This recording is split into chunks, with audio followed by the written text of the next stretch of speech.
دیکھیے عربی زبان میں عمل اور فعل یہ دونوں الفاظ مترادف ہیں، تفعلون یفعلون، تعملون یعملون، لیکن ان دونوں میں فرق ہے۔ فعل کوئی بھی فعل ہے جو آپ سے سرزد ہو گیا، چاہے ارادی طور پر چاہے غیر ارادی طور پر۔ عمل وہ ہے جو ارادے کے تحت کیا جائے، جس میں جد و جہد ہو، جس میں محنت ہو، جس میں مشقت پڑتی ہے۔ تو فعل اور عمل کے درمیان زمین و آسمان کا فرق ہے۔ عمل محنت چاہتا ہے، جد و جہد چاہتا ہے، سعی چاہتا ہے۔ اور صالح سے مراد کیا ہے؟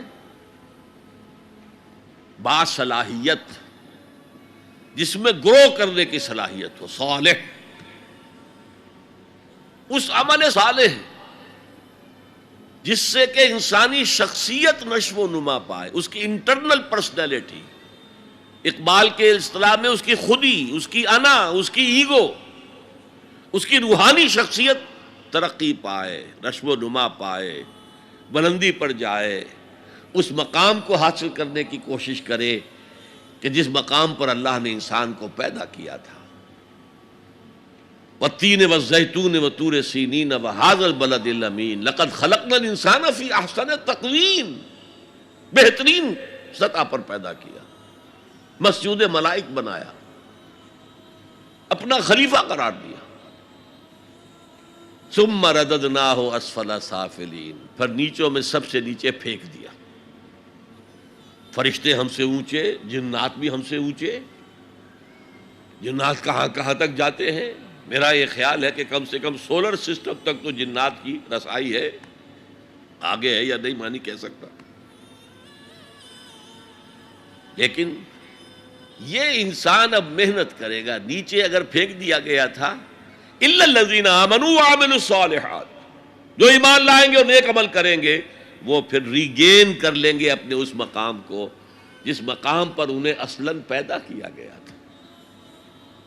اور جو لوگ اس مقام کو حاصل نہیں کر سکتے ان کے بارے میں قرآن کہتا ہے اولئک کالانعام، سورہ اعراف میں، یہ چوپایوں کے مانند ہیں، حیوانات ہیں، بل ہم اضل، بلکہ ان سے بھی گئے گزرے ہیں۔ کیوں؟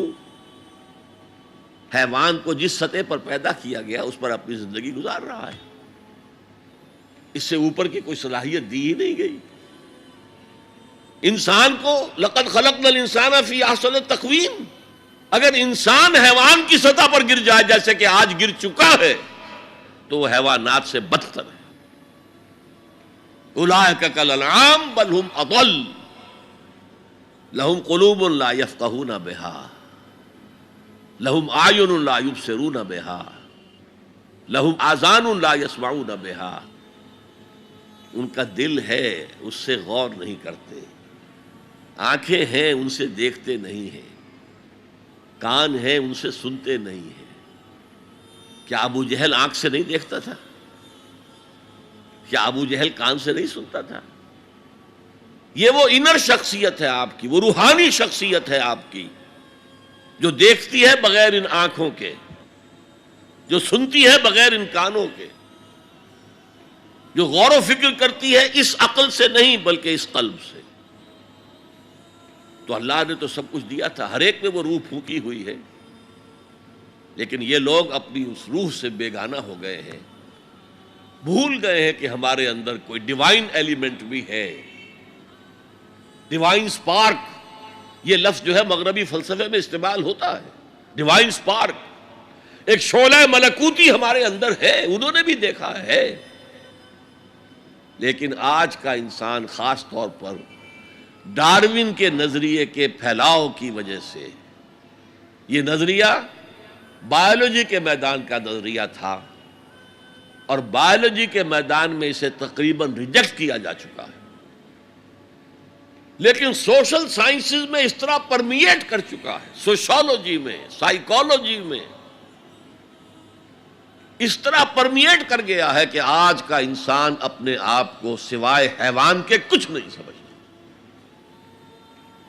یہ ہیومن ٹریجڈی سب سے اونچی ہے، وہ شرف جو اللہ نے عطا کیا تھا، وہ مقام اور مرتبہ جو اللہ نے عطا کیا تھا، اس سے انسان خود مستعفی ہو گیا۔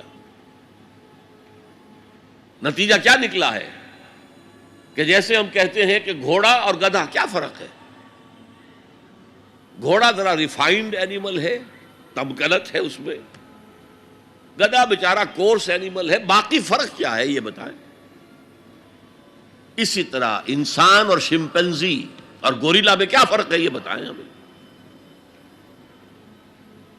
عمل صالح جو ہے وہ اس لیے ہے، اور یہ بھی نوٹ کر لیجئے، جب یہ سورت اتری تو عمل صالح سے کیا مراد تھا؟ شریعت تو ابھی نازل ہی نہیں ہوئی، عمل صالح ایک ہی تھا، ایک ان الذین قالوا ربنا اللہ ثم استقاموا، جنہوں نے کہا ہمارا رب اللہ ہے پھر جم گئے، چاہے مارا جا رہا ہے، چاہے دہکتے ہوئے انگاروں پر لٹایا جا رہا ہے۔ خباب بن الارت رضی اللہ تعالی عنہ لوہار تھے پیشے کے اعتبار سے، بلایا گیا، حضور پر ایمان لے آئے تھے، انگارے زمین پر بچھا دیے گئے، دہکتے ہوئے انگارے، کہا اتارو کرتا، اتار دیا، لیٹ جاؤ، لیٹ گئے انگاروں کے اوپر، اس لیے کہ حضور کا حکم یہ تھا چاہے تمہارے ٹکڑے کر دیں، چاہے تمہیں بھون دیں، تم نے کوئی جوابی کارروائی نہیں کرنی، کفو ایدیکم، اپنے ہاتھ بندے رکھو۔ قرآن میں تو یہ کہیں جا کر سورہ نساء میں حکم آیا ہے، میں حکم تھا کہ اپنے ہاتھ روکے رکھو، مکے میں یہ حکم حضور نے، لہذا لیٹ گئے، پیٹھ کی کھال جلی، چربی پگھلی، اس سے وہ انگارے ٹھنڈے ہوئے۔ ان الذین قالوا ربنا اللہ ثم استقاموا، پھر جم گئے۔ یا صرف ایک عبادت دی گئی تھی، راتوں کو کھڑے رہا کرو، یا ایھا المزمل قم اللیل الا قلیلا نصفہ او انقص منہ قلیلا او زد علیہ ورتل القرآن ترتیلا۔ اے کمبل میں لپٹ کر لیٹنے والے صلی اللہ علیہ وسلم، کھڑے رہا کرو رات کو سوائے تھوڑے سے حصے کے، نصفہ، آدھی رات، اب انقص منہ قلیلا، یا اس میں سے کچھ کم کر لو تو ایک تہائی رات، اور زد علیہ، یا آدھی رات پر اور اضافہ کرو تو دو تہائی رات، اور قرآن پڑھتے رہو پڑھتے رہو پڑھتے رہو پڑھتے رہو۔ حالانکہ قرآن کتنا نازل ہوا تھا ابھی؟ کیا یہ 30 پارے موجود تھے؟ جو چند آیتیں اتری ہیں، repeat and repeat and repeat and repeat, hammer them down, یہ عبادت تھی۔ باقی نہ ابھی 5 وقتہ نماز ہے، نہ روزہ ہے، کوئی شے نہیں، نہ سود حرام ہے، نہ شراب حرام ہے۔ تو عمل الصالحات اب ہمارے سامنے جب آئیں گے تو اس کے 2 حصے ہیں، ایک بیسک ہیومن موریلٹی، وہ چیزیں جو تمام ادیان، تمام مذاہب، تمام فلسفوں کے اندر مشترک ہیں۔ جھوٹ بولنا برا ہے، سچ بولنا اچھا ہے، وعدہ پورا کرنا اچھا ہے، وعدہ خلافی کرنا برا ہے، کسی کی ضرورت پوری کر دینا اچھا ہے اور کسی کو جھڑک دینا برا ہے، والدین کی خدمت کرنا اچھا ہے اور اس سے اعراض کرنا برا ہے، کون نہیں جانتا؟ یہ تو ہے بیسک موریلٹی جو مکی صورتوں میں شروع میں آئی ہے، بہت بہت تکرار کے ساتھ۔ ارأیت الذی یکذب بالدین فذلک الذی یدعو الیتیم ولا یحض علی طعام المسکین۔ کیا تم نے دیکھا اس شخص کو جو جزا و سزا کا منکر ہے، آخرت کا منکر ہے؟ وہی تو ہے جو یتیم کو دھکے دیتا ہے اور مساکین کو کھانا خود کھلانا تو درکنار، کسی اور کو بھی کہنے کو تیار نہیں ہے کہ کھانا کھلا دو۔ پتہ نہیں پلٹ کر وہ کہہ دے تم کیوں نہیں کھلاتے۔ ویل لکل ہمزۃ لمزہ، ہلاکت ہے ہر اس شخص کے لیے جو رو در رو عیب چینی کرتا ہے یا پیچھے برائی کرتا ہے، طنز کرتا ہے۔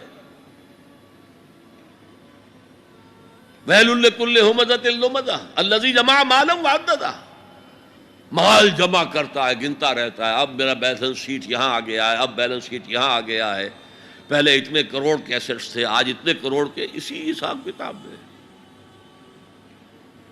بیسک ہیومن موریلٹی اور شریعت آئیں گے، اب وہ شریعت پوری ہو چکی محمد رسول اللہ صلی اللہ علیہ وسلم پر، اب ہمیں اس پر عمل کرنا ہے، اور یہ کوئی بوجھ نہیں ہے، یہ ہماری شخصیت کی نشو و نما کے لیے ہے۔ میں ایک مثال دیا کرتا ہوں، آپ کسی پہاڑی اسٹیشن کی طرف جا رہے ہوں، گرما کا صدر مقام کوئی ہوتے ہیں پہاڑی، شملہ ہوتا تھا کبھی، تو آپ دیکھیں گے سڑک پر جا بجا نشانات لگے ہوئے، یہاں سپیڈ کم کر لو ورنہ ٹرن ایسا آ رہا ہے کہ ہو سکتا ہے کہ سپیڈ کم نہ ہو تو تمہاری گاڑی جو ہے وہ سیدھی کھائی میں جائے۔ تو یہ جو کوشنز ہیں یہ اس کی بھلائی کے لیے ہیں۔ آدمی کہے خامخواہ ہمارے اوپر پابندی لگا رکھی ہے، یہ نہیں، تمہاری بھلائی کے لیے شریعت، تمہاری بھلائی کے لیے ہے، تمہاری شخصیت کے صحیح نشو و نما کے لیے ہے، تاکہ تم اس مقام پر پہنچ جاؤ جس مقام پر کہ اللہ تعالیٰ نے تمہیں پیدا کیا تھا۔ والتین والزیتون وطور سینین وہذا البلد الامین لقد خلقنا الانسان فی احسن تقویم۔